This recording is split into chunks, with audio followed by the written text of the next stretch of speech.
Navigating tricky trade talks, South Korea's dilemma with Trump's investment demands. It's no secret that trade deals can be as intricate as a jigsaw puzzle, and the ongoing trade negotiations between South Korea and the United States are no exception.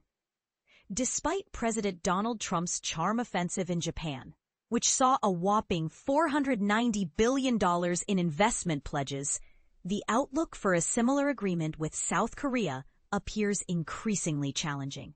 On Wednesday, President Trump is anticipated to meet South Korean President Lee Jae-myung in Gyeongju, a city steeped in history and serving as the stage for the annual Asia-Pacific Economic Cooperation Summit.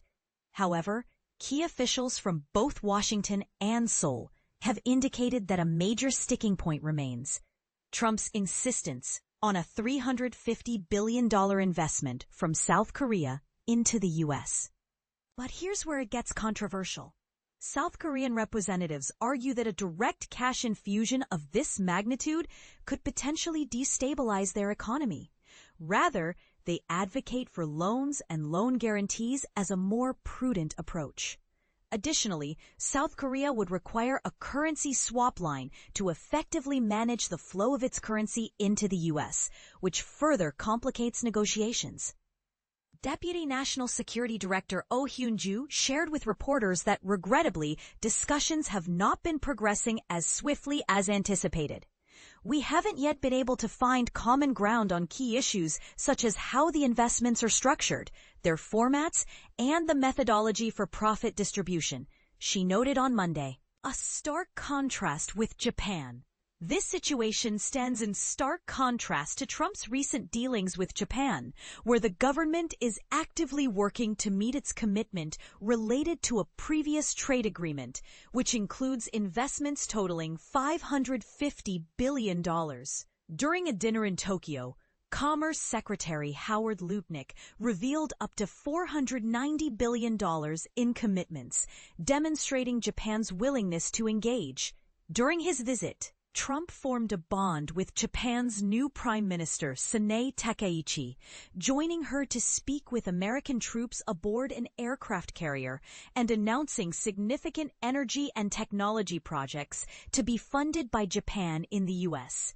In a notable contrast, U.S. Treasury Secretary Scott Bessent stated that despite some progress in talks, a deal with South Korea is not quite ready yet. There are just a lot of particulars to iron out, he commented, even while suggesting that an agreement might be within reach. Presently, South Korea is grappling with a high 25% tariff on automobiles, putting its automakers like Hyundai and Kia at a competitive disadvantage compared to their Japanese and European counterparts, who benefit from a significantly lower 15% tariff. Since Lee took office in June, he experienced a cordial meeting with Trump at the White House in August, where he laid on the flattery thick. However, tensions have since surfaced, particularly following a U.S. immigration raid on a Hyundai plant in Georgia that led to the detainment of over 300 South Koreans. This incident sparked outrage and feelings of betrayal among South Koreans.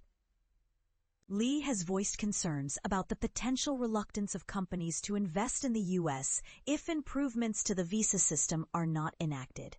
If that's not achievable, establishing a local factory in the U.S. will either come with significant disadvantages or present considerable challenges for our companies.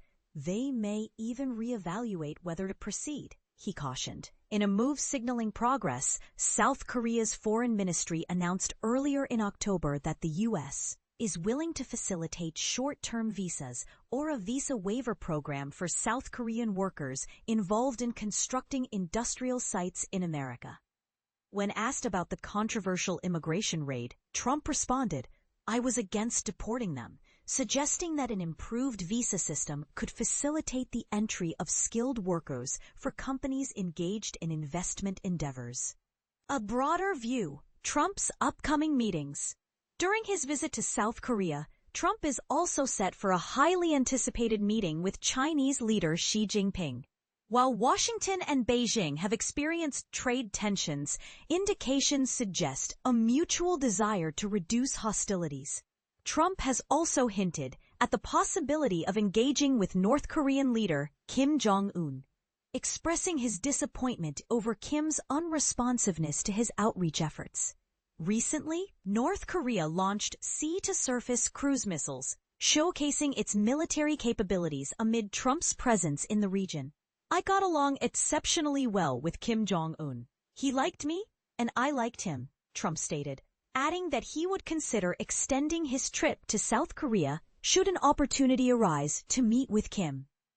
The previous meetings between the two leaders during Trump's first term did not culminate in any significant agreements regarding North Korea's nuclear ambitions, leaving many to wonder about the prospects of future negotiations. To conclude, the question remains, as both countries navigate these contentious trade discussions, where do you stand on the issues being raised? Is the insistence on a large direct investment from South Korea reasonable? Or should alternative financial strategies be sought? Your thoughts and opinions could contribute significantly to this ongoing dialogue. So feel free to share your perspectives in the comments.